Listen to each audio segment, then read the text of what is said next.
Welcome back to the vlog. Thanks for joining us today. And Merry Christmas to all of you who celebrate Christmas.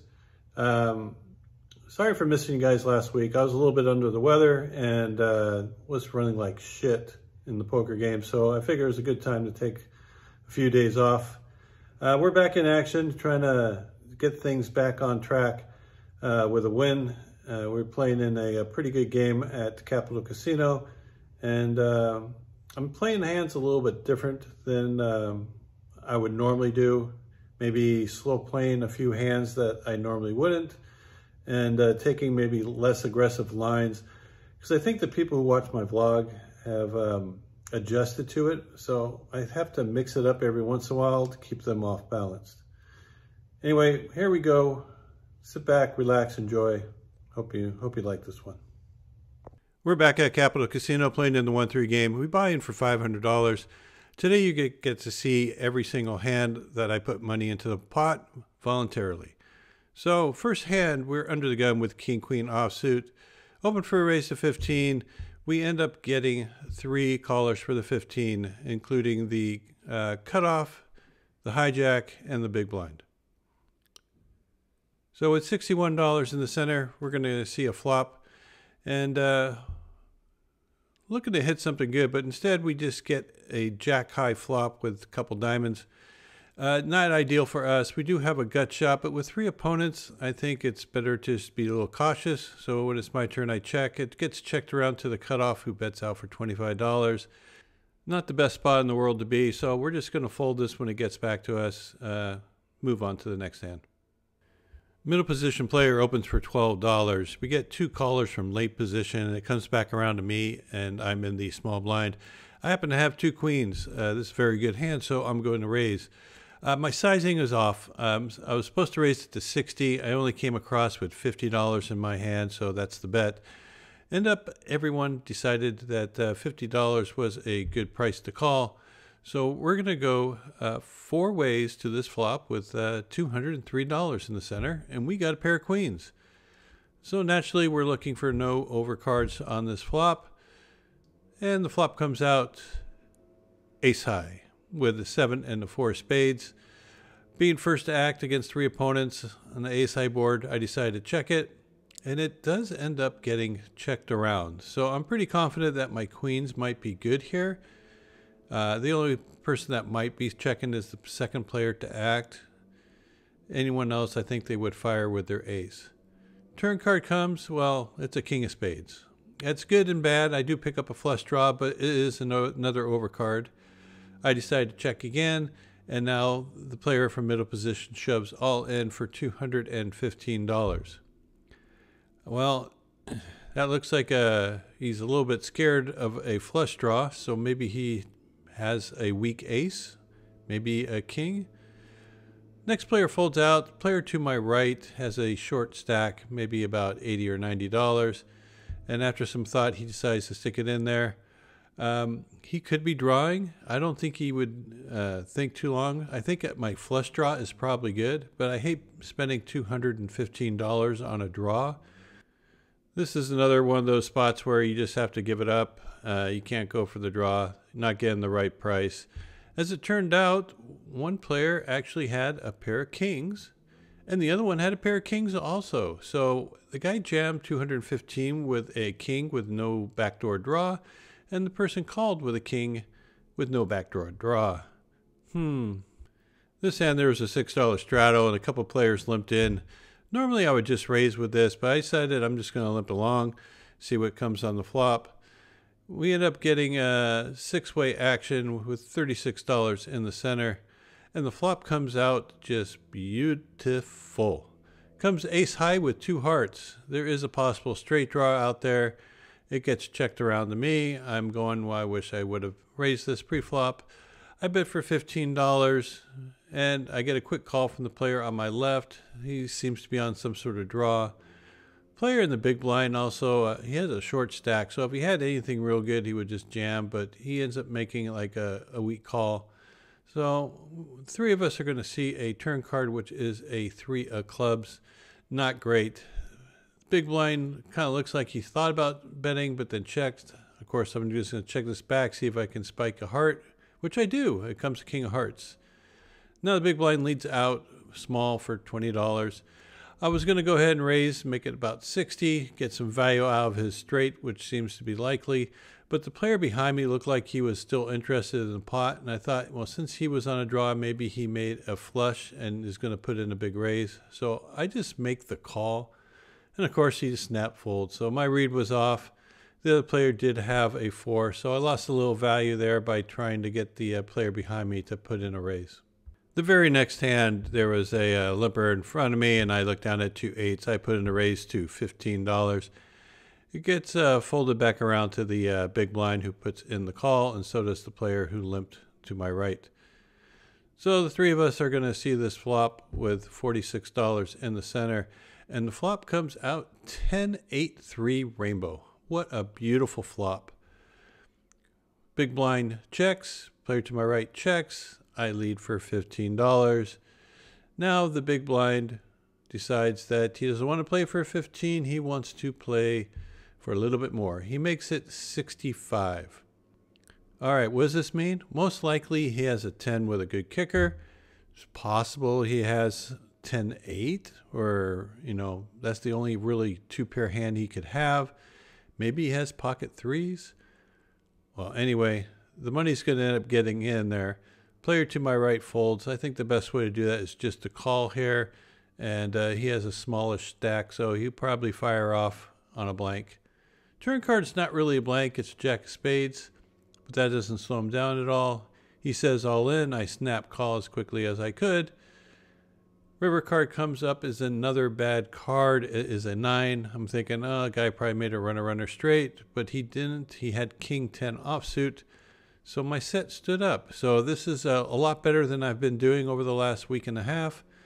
I had a set and it stood up. Yay for me. I'm in the big blind with king jack of spades. There is a $6 straddle, and we got 1, 2, 3, 4 people limp in for $6.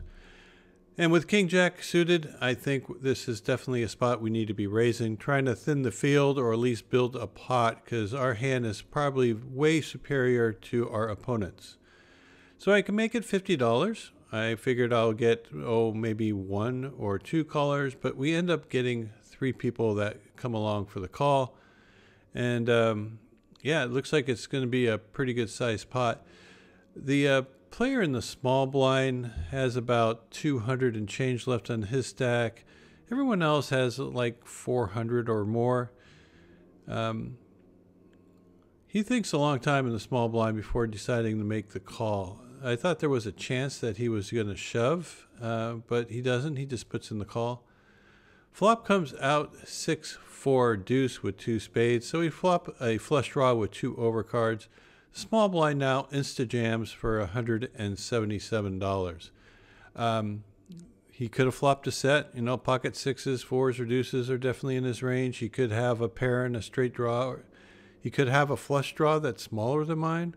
If he has the ace-high flush draw, we're going to be in a little bit of trouble because we have to hit one of our 2 overcards. But I can't go anywhere, not for that price, and he is all in. I just call. Some people say, why didn't you isolate? Well, if I isolate, I'm isolating somebody with a weaker flush draw. If they have anything worth calling, they're going to come along. So if they have an overpair like 7s, 8s, 9s, they're probably going to be calling anyway. And most likely I'm behind at this point, so I'm going to have to make my hand. So I might as well have 2 people put money in the pot when I make my hand as opposed to just 1. Hopefully we can catch a card. Turn card is a 3 diamonds, not good at all. River card comes, 5 of diamonds. We make an absolute straight.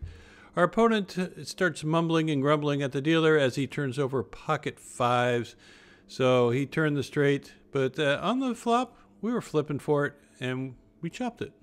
It's folded to me in the cutoff. I have pocket 4s. Against the blinds, I'm definitely going to be raising here, so I make it $15. It's folded around the big blind, and it's a player I play a lot with, and I have a really good read on him. And he puts in a raise to $45. I am sure that he has a very strong hand. Aces, kings, maybe queens. Anyway, I'm trying to see how big his stack is. He's kind of covering his stack. He doesn't have a big enough stack for me to set mine. So I'm just going to be disciplined here and just let it go. This is against the same player, and I got the same read, and I'm in the big blind with pocket nines. He raised to 15. I'm going to call because it's worth set mining now, and but I'm going to be very cautious. I think he has a very powerful hand. Flop comes out, queen high, nothing for me. I'm just going to be checking and folding. I check, and to my surprise, he checks back. Turn card comes as a king. Well, we didn't hit it before, he did now. I'm just going to be check folding. I check, he checks it back. What? River card comes as a 9. It does make a flush and a possible straight, but I got a bet now. I got my set of 9s. I bet out for 20. He puts in a crying call. I tell him I have a set, and he says, oh, if I knew you had that, I would have raised, and he shows pocket queens. All right, it's time to try something a little bit different. I got ace queen suited from under the gun, raised to $15. Get a quick call from the player on my left. Comes around, and we end up getting 2 more players that end up putting in the call, including the button and the big blind. So we're going to go 4 ways to this flop with $61 in the center. Flop comes out pretty good for our hand. It comes queen high, but with 2 diamonds. Queen 9 of diamonds and a 6 of clubs. So we got top pair, backdoor flush draw. But the board's fairly coordinated, so I'm going to use a little bit of a larger sizing here. I go for $40 into a $60 pot. Player on my left doesn't think too long before putting in the call. Seems like he has maybe a queen or some sort of draw, most likely a flush draw, or of course Jack 10 for the straight draw. Everyone else folds out, so it's just the 2 of us. Turn card is not the greatest in the world. It is the 8 of hearts, so it does complete the Jack 10, but it shouldn't hit his queen, and it really shouldn't hit his flush draw. So he has about 100 left. I put them all in. He goes into the tank for a while, so most definitely he's on some sort of draw. Most likely it's a flush draw. He's trying to calculate whether he's getting the right price or not, and after some thought, he decides that he thinks he is, so he puts in the chip, and he makes the call. So we're going to go off to a river, trying to dodge a diamond right now. And I show him my hand, and he shows me he had king 3 of diamonds. Another one bites the dust. I decided to adjust my raise sizing on this next hand. I made it a little bit larger. There was a couple callers, and I make it $25 with a pair of 8s, hoping to price out those king 3s and such hands, but I end up getting 3 callers. So we're going to go 4 ways to a flop with $101 in, hoping for an overpair, but that's hard to do, but we managed to. It comes 7-4-3 with 2 hearts. So it ends up getting checked to me. If someone has 5-6 or a set, I'm in deep trouble because I'm not going to make this cheap for them to draw, because just about every card in the deck is either an overcard or completes some sort of straight. So I bet $80. My goal here is just to take down this $100 pot, and if I get called or shoved on, I'm just going to throw up because I'm probably beat in one way or another. But luckily for me, everyone decided that this is the one hand they were going to let go, and so I win a small pot with this, well, pair of 8s. I pick up ace 10 offsuit from under the gun, hoping for a raise. Kind of questionable. This is the kind of type of hand you don't have to play if you don't want to. But I've been kind of card dead, so I decided to put it in the mix. End up getting a few callers, so we're going to go 4 ways to a flop with $61 in the center. Hoping to flop something good, and instead, well, we did flop a pair. It comes Jack, Jack 4 with 2 hearts and a diamond. So I don't have a heart in my hand. This is one of those hands where I'm just going to check it with 3 other opponents, and if I get checked around, I'll be lucky. Anyone takes a stab at this, I'm just going to give up. It does end up getting checked all the way around, and we see a free turn card, which is a 3 of hearts. Yeah, this is getting uglier and uglier. Again, I'm just going to be checking this. If anyone puts in any action, I'm just going to be throwing up and giving up. It gets checked around again. River card comes is a jack of spades. Now I think I probably have the best hand if no one had a pair. I don't think anyone would be betting a flush draw. I decided to check it. I think my ace high is good. If someone put me to the test, depending on sizing, I think I might make a call here. It does get checked around. I show my ace high, and it is indeed good. So we win a small pot that probably a stronger player would have took away from me. Well, here's one of the hands I really play differently. A player with a pretty tight range opens for $15. I'm in the small blind with ace king. Normally it's a slam dunk 3-bet with pretty good sizing. I just decided to call, and so does the big blind. So we go 3 ways to a flop with $45 in the pot. Flop comes king, queen, 5. Really good flop for my hand. I'm going to check this thing, and slow player. The player in the big blind now fires for $45.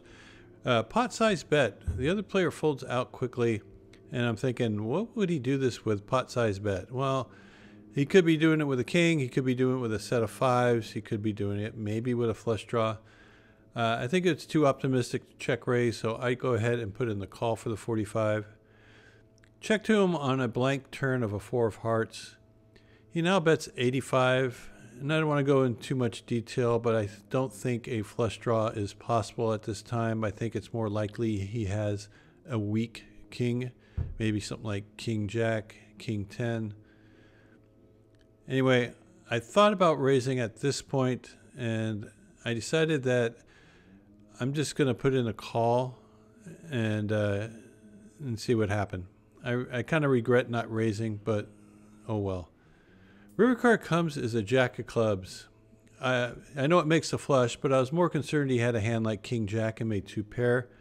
I check it over to him. I tell him I have a king, and I show it my hand.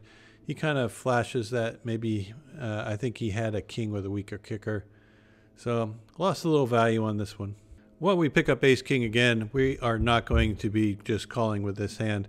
There's a raise to 15. 2 people call the 15. And this is like a mandatory 3-bet and for pretty good sizing. So I make it $75. Everyone just saw that I kind of slow played ace king before. And I think it gives my big raises a little bit more clout, you might say. That if I didn't raise with ace king, or I don't raise with ace king every time, there's definitely a higher probability I'm raising with something maybe stronger than ace king, like, you know, a big pair. Anyway, it does get folded around, and I do end up stealing the, well, I earned it, the $45 that these players put in there. And on to the next hand. Player opens for $11. Normally this is a sign of weakness, but this particular player does it with strength a lot. So in this situation, when I'm on the button with 6-5 suited, I would normally put it in a 3-bet. But in this particular case, I'm just going to put it in a call because I don't want to bloat the pot and give him a chance to make it difficult for me when he 4-bets. Anyway, we see a flop that comes out 8, 6, 4 with 1 heart. So I got second pair, straight draw, backdoor flush draw. First player ends up checking, and now the opponent who opened for $11 bets 28. It's almost a pot-sized bet, so I'm fairly sure he has a strong hand. But as I said, I play this hand for flops like this. I'm not going to be going anywhere. So I put in the call, and the other player folds out. So the 2 of us see a turn card of a 7 of diamonds. Absolutely perfect. I make a straight. He checks it over to me. And as I said, I have a little history with this player, and he always likes to think that I'm full of it. So when I have it, I'm going to just go ahead and bet it and see if he'll come along. He doesn't think long at all before putting in the call. So I'm fairly certain he's going to be calling a bet on the river. If a blank comes, and it does come with a jack of hearts, shouldn't change anything. So he checks to me. It's all about sizing. I know he's sticky, and he doesn't like to surrender pots to me. So I'm going to go with a pot size bet here. I end up betting $200. I actually thought about betting larger, but he has 2 stacks of $200 chips, and I think he was more likely to call with one of them than to break into his second stack. Anyway, he doesn't think long before calling. I show him the straight, and we take this one down. And after 4 hours of play, we book a nice win. So we ended up winning 700 and change for this day. Played a little over 4 hours. Was really happy to break the losing streak and to get a win under my belt. Could have played a couple of hands a little bit better. Could have been more aggressive, of course, in some spots, especially with the ace-king hand. But I decided I was going to slow play a couple of hands just for balance, you might say. Anyway, we came back the next day, and this is the very first hand. In fact, I didn't have my camera set up. I just unracked my chips and was dealt in. And the action went with 3 people limping in for $3. I looked down at 2 queens. Definitely a hand I'm going to be raising. I make it 25. I want to be aggressive first hand out, put in a decent sized raise. I get called by the small blind, the original opener, and the, I guess, the middle position player. So I finally get my camera out, and the action already took place. The flop comes queen, 8, deuce with 2 spades. First player checks, next player shoves all in for 578. He's been a little bit drinking, I guess. And next player Hollywoods for a while before calling the 578. Pretty sure he has some sort of set. Of course, I got top set. I'm not going anywhere. I put it all in with my queens. And the player who checked from the small blind now goes all in for 800 to build a side pot against the player at the end of the table. I thought, well, he must have a hand like pocket deuces. Call 25 pre-flop, flop a deuce. Run out comes with a 9 of hearts. I just don't want to see a spades. King of clubs on the end. Person who shoved all in for 578 had ace jack of spades. Person who called had a set of 8s. Of course, I had a set of queens, but the person in the small blind slow played kings all the way and caught the only king on the river he can win with. And this one hurt. Definitely not the way you want to start off a session, flopping top set, getting all in against 3 other players, and getting beat. Thanks for watching, guys. Really do appreciate your support. So I ended up winning $720 that first day. Of course, that second day started off rough with that set over set. Flush draw, river set. Yeah, it was ugly and painful. Lost first $500 in the blink of an eye. Ended up losing $600 on that day. Not too many interesting hands after that first one, so that's why I didn't make a vlog about it. Anyway, I do appreciate your support. I hope you guys have a Merry Christmas and a Happy New Year. And don't forget that we're going to have year-end results coming up here soon. And thanks for watching, and I do appreciate all your support. If you haven't liked and subscribed, please do so. It does help out the channel. Until next time, good luck at the tables, guys.